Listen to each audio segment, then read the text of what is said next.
P block chapter के अंतर्गत आप नाइट्रोजन फैमिली में हाइड्राइड्स ऑफ नाइट्रोजन के बारे में पढ़ने जा रहे हैं। आपको बता दें कि 5 प्रॉपर्टी इन हाइड्राइड्स का समझा दिया गया था। पिछले लेक्चर में आप पढ़ने जा रहे हैं order of covalent character of hydrides of nitrogen family. तो कोवैलेंट कैरेक्टर का संबंध किसी भी कंपाउंड के सेंट्रल एटम के इलेक्ट्रोनेगेटिविटी से होता है। जिसके सेंट्रल एटम की इलेक्ट्रोनेगेटिविटी कम होती है वो ज़्यादा कोवैलेंट कैरेक्टर शो करता है, यानी वो कंपाउंड ज़्यादा कोवैलेंट कैरेक्टर वाला होता है। जरा ध्यान से समझेंगे, नाइट्रोजन फैमिली में अगर हम लोग टॉप टू बॉटम जाएंगे तो टॉप टू बॉटम जाने पर नाइट्रोजन से कम इलेक्ट्रोनेगेटिव फास्फोरस, फास्फोरस से कम आर्सेनिक, उससे कम एंटीमनी और सबसे कम बिस्मथ इलेक्ट्रोनेगेटिविटी में होता है। तो अगर नाइट्रोजन और हाइड्रोजन के बीच कोवैलेंट कैरेक्टर का बात करें तो इसमें सबसे कम कोवैलेंट कैरेक्टर पाया जाएगा। इसमें उससे अधिक, इसमें उससे भी अधिक, इसमें उससे भी अधिक और इसमें सबसे अधिक। मतलब हम ये समझाना चाहते हैं कि किसी भी कंपाउंड में सेंट्रल एटम की इलेक्ट्रोनेगेटिविटी कम होती है तो उसमें कोवैलेंट कैरेक्टर इंक्रीज होता जाता है उसके सराउंडेड एटम और सेंट्रल एटम के बीच, यानी शेयरिंग का कैपेसिटी बढ़ता जाता है। लेकिन वही इसके विपरीत, जिसके सेंट्रल एटम की इलेक्ट्रोनेगेटिविटी अधिक होती है वो चाहता है कि हम बॉन्डेड पेयर इलेक्ट्रॉन को अपनी ओर खींच लें। तो यहाँ कोवैलेंट कैरेक्टर इंक्रीज होता है अगर हम मतलब डाउन टू टॉप की ओर जाएंगे, यानी NH3 का कोवैलेंट कैरेक्टर सबसे कम होगा और BiS3 का कोवैलेंट कैरेक्टर सबसे अधिक होगा। इसी बात को यहाँ समझाया गया है कि down the group with the decrease in electronegativity of the central atom sharing of electron increases, यानी शेयरिंग कैपेसिटी बढ़ती है। कारण है कि सेंट्रल एटम की इलेक्ट्रॉन खींचने का जो पावर है वो कम होता जाता है। 10 covalent character increases down the group. तो ध्यान रखेंगे आप सभी student, why NH3 has lowest covalent character because the central in NH3 the central atom contains highest value of electronegativity, और हाईएस्ट वैल्यू ऑफ इलेक्ट्रोनेगेटिविटी रखेगा तो less value of covalent character रखेगा। Next topic आ रहा है order of dipole moment of hydrides of nitrogen family. तो आपको इस टॉपिक को पढ़ने से पहले डाइपोल मोमेंट का कॉन्सेप्ट आना चाहिए। आपको फिर से याद दिला दे, पिछले लेक्चर में भी हम बताए थे कि आगे ऑक्सीजन फैमिली, हैलोजन फैमिली, ये सारा फैमिली आने वाला है इसी के तर्ज पर जैसे आप स्टडी कर रहे हैं नाइट्रोजन फैमिली का। तो सारे टॉपिक्स का हेडिंग एक जैसा होगा। तो आप डाइपोल मोमेंट जो भी टॉपिक होगा उसको डिटेल में 11th क्लास में जो पढ़े थे वो आपके माइंड में सेटअप होना चाहिए। अगर नहीं है तो हम उस टॉपिक को थोड़ा थोड़ा समझाते हुए लेकर चल रहे हैं। जैसे डाइपोल मोमेंट हम लोग को स्टडी करना है तो आपको डाइपोल मोमेंट का नॉलेज होना चाहिए कि डाइपोल मोमेंट है क्या। अगर आप नहीं जानते हैं तो 2 मिनट थोड़ा देख लिया जाए। 2 मॉलिक्यूल है HCl और H2। HCl में दोनों पार्टिसिपेंट एटम जो है डिफरेंट है, डिफरेंट एटम के बीच शेयरिंग हो रहा है। तो शेयरिंग यहाँ भी हो रहा है और शेयरिंग यहाँ भी हो रहा है, लेकिन इस शेयरिंग में जो बॉन्डेड पेयर इलेक्ट्रॉन है वो Cl की ओर अट्रैक्ट होगा। तो इस पर डेल्टा माइनस चार्ज अपीयर्ड होगा, इस पर डेल्टा प्लस। लेकिन जहाँ तक H2 का सवाल है, ये बॉन्डेड पेयर ना इधर खिंचाएगा ना इधर, कोई चार्ज अपीयर्ड नहीं होगा। तो आप जिस कॉन्सेप्ट का स्टडी करने जा रहे हैं उसका नाम है डाइपोल मोमेंट। 2 पोल के कारण जो मोमेंट उत्पन्न होता है उसका स्टडी डाइपोल मोमेंट कहलाता है। तो यहाँ जैसे फिजिक्स में आप मोमेंट ऑफ इनर्शिया ये सब पढ़ रहे हैं, तो मोमेंट कैसे निकाला जाता है सेम कॉन्सेप्ट यहाँ इस्तेमाल हम करने जा रहे हैं। जैसे ए भी एक मॉलिक्यूल है, एक और एग्जाम्पल दे रहे हैं। ए भी एक मॉलिक्यूल है जिसमें ए की इलेक्ट्रोनेगेटिविटी कम है और बी की इलेक्ट्रोनेगेटिविटी अधिक है। तो यहाँ ए और बी के बीच जो कोवैलेंट बॉन्ड बनेगा तो बी की ओर लाइज होगा इलेक्ट्रॉन पेयर, तो इस पर आ जाएगा Q माइनस, तो इस पर आएगा Q प्लस। दोनों पर चार्ज का मैग्नीट्यूड सेम होगा लेकिन साइन अपोजिट। ये साइन इशारा करता है कि इसने इलेक्ट्रॉन अट्रैक्ट किया, खींचा है, और इसने डोनेट किया। यहाँ ये नहीं खींच पाया, ये लेस इलेक्ट्रोनेगेटिव है, ये मोर है। तो यहाँ चार्ज का मैग्नीट्यूड तो सामने आ गया और दोनों के बीच का डिस्टेंस हम मान लिए D। तो हमने बताया कि किसी भी टर्म का मोमेंट निकालते हैं तो उसको परपेंडिकुलर डिस्टेंस से मल्टीप्लाई करते हैं, यही आपके फिजिक्स के टीचर बताए हैं। तो यहाँ डिस्टेंस से मल्टीप्लाई होगा चार्ज के मैग्नीट्यूड में, और जैसे ही डिस्टेंस से मल्टीप्लाई होगा चार्ज के मैग्नीट्यूड में, तो ये हो जाएगा डाइपोल मोमेंट। यानी डाइपोल मोमेंट क्या होता है? The product of net positive charge और net negative charge, the product of net positive charge और net negative charge and the distance between two charge and is called dipole moment.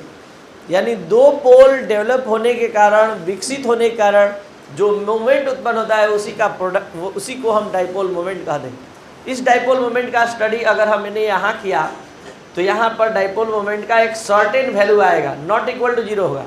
लेकिन यहाँ जो dipole moment का study करेंगे तो Q का value तो 0 आएगा, कोई चार्ज ओरिजिनेट नहीं होगा, कोई किसी के इलेक्ट्रॉन को नहीं खींचेगा, और नहीं खींचेगा तो Q का वैल्यू 0 होगा, और Q का वैल्यू 0 होगा तो म्यू का वैल्यू क्या हो जाएगा? 0। अब इस डाइपोल मोमेंट का स्टडी हम लोग को इन हाइड्राइड्स में करना है, तो आपको डायरेक्ट मेन कॉन्सेप्ट देते हैं। डाइपोल मोमेंट का सीधा संबंध जो चार्ज अपीयर्ड होता है उससे होता है, और ये चार्ज का अपीयरिंग ये दोनों के इलेक्ट्रोनेगेटिविटी के डिफरेंस पर डिपेंड करता है। तो कॉन्सेप्ट है किसी मॉलिक्यूल में सेंट्रल एटम और सराउंडेड एटम, सेंट्रल एटम इसका कौन है? N, सराउंडेड एटम कौन है? H। तो अभी हम दो मॉलिक्यूल में समझा रहे हैं, NH3 और PS3 में। तो यहाँ पर N और H के बीच जो इलेक्ट्रोनेगेटिविटी का डिफरेंस आएगा वो P और H के डिफरेंस से अधिक आएगा, क्योंकि आपको पता है कि नाइट्रोजन अधिक इलेक्ट्रोनेगेटिव है फास्फोरस से। तो आपको भले वैल्यू नहीं याद है, लेकिन आप अंदाज़ा लगा सकते हैं कि यहाँ नाइट्रोजन और फास्फोरस में अधिक इलेक्ट्रोनेगेटिव नाइट्रोजन है, तो डिफरेंस ज़्यादा आएगा। तो greater the difference of electronegative between the atoms, greater is the value of dipole moment. जो दो एटम के बीच जितना ज़्यादा इलेक्ट्रोनेगेटिविटी का डिफरेंस होता है उतना ज़्यादा डाइपोल मोमेंट का वैल्यू होता है। यही कारण है कि NH3 का डाइपोल मोमेंट PS3 से अधिक होगा, PS3 का डाइपोल मोमेंट ASH3 से अधिक होगा, और सबसे कम डाइपोल मोमेंट हो जाएगा BiH3 का। तो ये था कॉन्सेप्ट जिसको हमने यहाँ मेन कॉन्सेप्ट ही लिख दिया है। When we move down the group electronegativity decreases, therefore dipole moment decreases down the group. Top to bottom जाने पर इलेक्ट्रोनेगेटिविटी डिक्रीज करता है, इसलिए डाइपोल मोमेंट का वैल्यू क्या होगा? डिक्रीज करेगा। नेक्स्ट कॉन्सेप्ट बॉइलिंग पॉइंट से रिलेटेड है। यहाँ पर दो कॉन्सेप्ट अप्लाई होगा, ध्यान से समझेंगे। बॉइलिंग पॉइंट का संबंध यहाँ पर एक हाइड्रोजन बॉन्डिंग से है और एक मॉलिक्यूलर वेट से है। तो पहले हम बॉइलिंग पॉइंट का रिलेशन हाइड्रोजन बॉन्डिंग से समझाने जा रहे हैं। तो इससे पहले कि आप कुछ और जाने, पहले आपको हाइड्रोजन बॉन्डिंग के बारे में भी डिटेल दे दे रहे हैं कि हाइड्रोजन बॉन्डिंग क्या होता है। जैसे NH3 और NH3 दो मॉलिक्यूल एक दूसरे के कांटेक्ट में जो ही आएंगे तो इस दोनों के बीच एक एडिशनल बॉन्ड का फॉर्मेशन हो जाएगा, और इस एडिशनल बॉन्ड का ही नाम केमिस्ट्री के दुनिया में हाइड्रोजन बॉन्डिंग होता है। यही हाइड्रोजन बॉन्डिंग है। तो हाइड्रोजन बॉन्डिंग पहले किसके किसके बीच बनता है? तो हाइड्रोजन बॉन्डिंग जो है, हाइड्रोजन बॉन्डिंग बनता है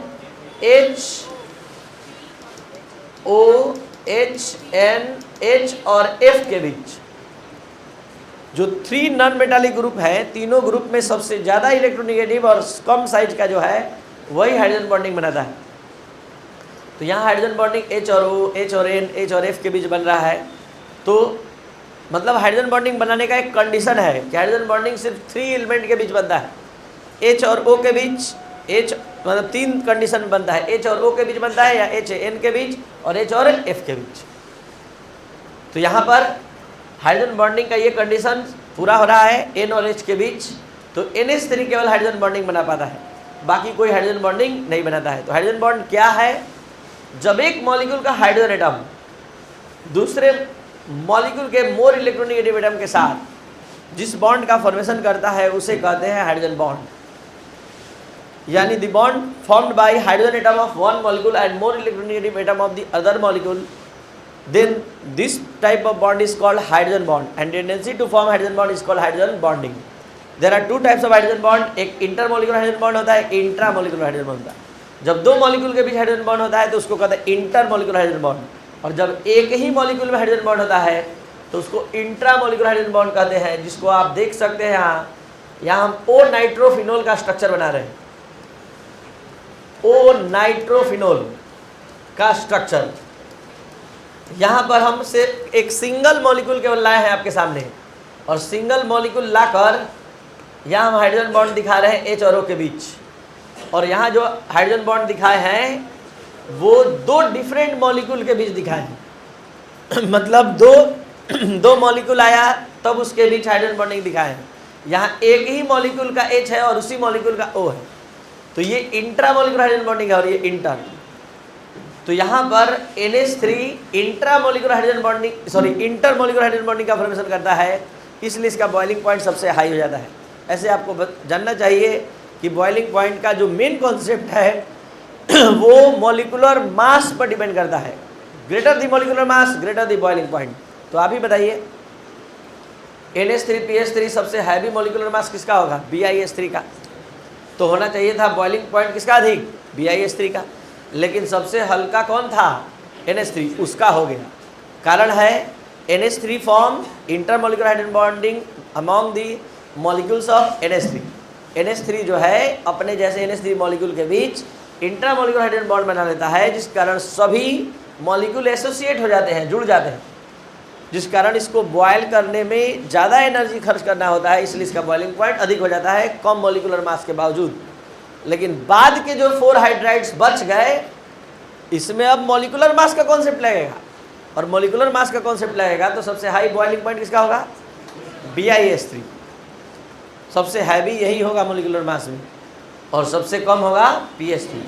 तो बॉइलिंग पॉइंट का ये ऑर्डर होगा। तो इसमें 2 कॉन्सेप्ट अप्लाई हुआ है, इसके लिए अलग और इस चारों के लिए अलग।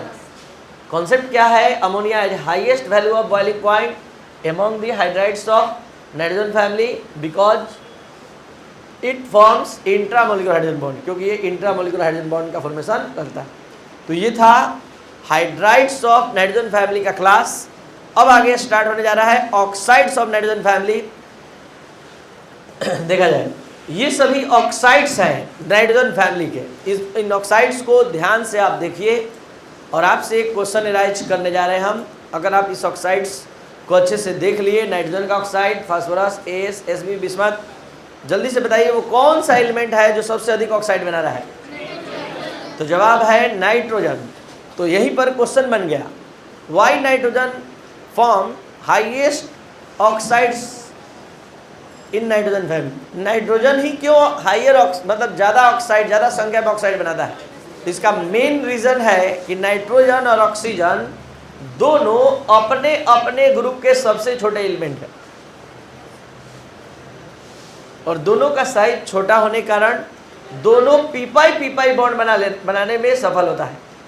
यही कारण है कि नाइट्रोजन और ऑक्सीजन जब कंबाइन करता है तो ज़्यादा ज़्यादा ऑक्साइड बना देता है, और phosphorus, S, SB, bismuth पीपाई p pi bond का फॉर्मेशन नहीं करता है। तो नाइट्रोजन भी अपने ग्रुप का सबसे छोटा, ऑक्सीजन भी अपने ग्रुप का सबसे छोटा, और दोनों पीपाई पीपाई बॉन्ड का फॉर्मेशन कर लेता है, इसलिए मैक्सिमम ऑक्साइड का फॉर्मेशन कर देता है। यही मेन रीज़न है जिसको हमने क्लास नोट्स में लिखा दिया पहले ही बार। Nitrogen form highest number of oxide due to ability to form p pi p pi bond. Next concept है कि कोई भी एलिमेंट, जो नाइट्रोजन फैमिली का आप एलिमेंट देख रहे हैं, इसमें से कोई भी एलिमेंट अपने ऑक्साइड में, मतलब जब हायर ऑक्साइड बनाएगा, हायर वैलेंसी दिखाएगा, तो वहाँ वो ऑक्साइड कोवैलेंट कैरेक्टर रखेगा।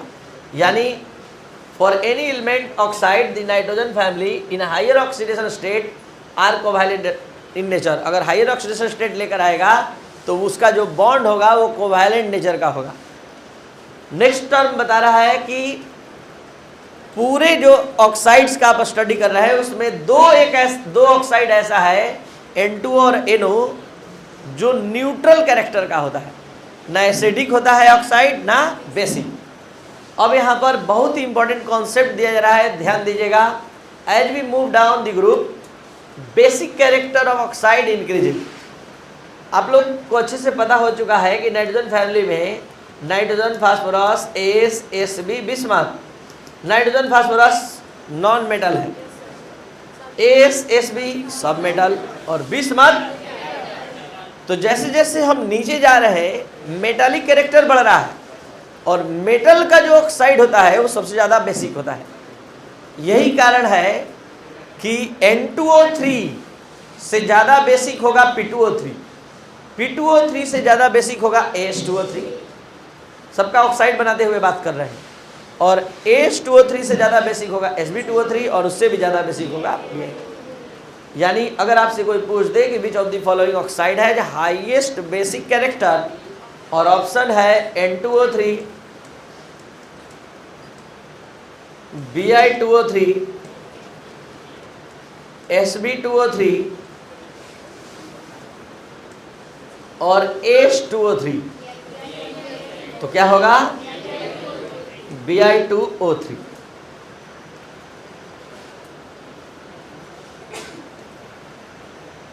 Next highlights of nitrogen family हम लोग कल के क्लास में पढ़ेंगे। ऐसे जान लीजिए इसके दो तरह के हाइलाइट्स होते हैं, NX मतलब NX3 और NX5, दो तरह का ये हाइलाइट बनाता है, जिसके बारे में हम लोग या EX3 EX5 कह सकते हैं। नेक्स्ट क्लास में स्टडी करेंगे। जो भी स्टूडेंट इस चैनल पर नए हैं, अगर आप इसको अच्छे से समझ पाए तो आप इसको शेयर और सब्सक्राइब और लाइक करें। Thank you.